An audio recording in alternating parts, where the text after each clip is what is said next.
हमारे चैनल के लिए अच्छा हो सकता है क्योंकि हमने पहले कभी ऐसा ब्रॉडकास्ट नहीं किया। मुझे ज़ैनब के लिए बहुत खुशी हो रही है।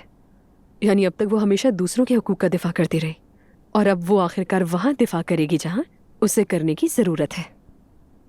तो फिर हम शादी कब करेंगे?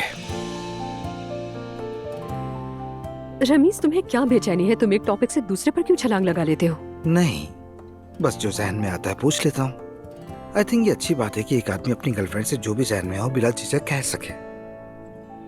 तो क्या ये तुम इसीलिए पूछ रहे हो कि कल हम नहीं मिल सके? शायद हर किसी को अपनी मोहब्बत से शादी करनी चाहिए, यही खुलासा है। वैसे हम इस बात की परफेक्ट एग्जाम्पल हैं कि कैसे आपका एक्स नेक्स्ट बन सकता है।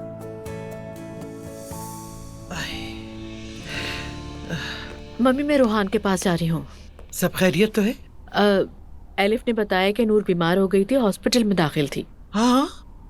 अरे अल्लाह, मैं भी जल्दी उससे मिलने जाऊंगी। तकलीफ नहीं कीजिए मम्मी, शायद कोई मौसमी बीमारी हो। मैं कह दूंगी कि आप उसकी तबीयत पूछ रही थी। खैर, वो लोग कभी भी खैर आफियत के साथ नहीं रहे। एक मसला खत्म होता है तो दूसरा शुरू हो जाता है। सलाम कहना मेरा। कह दूंगी मम्मी, और मैं जल्दी आ जाऊंगी। ठीक है।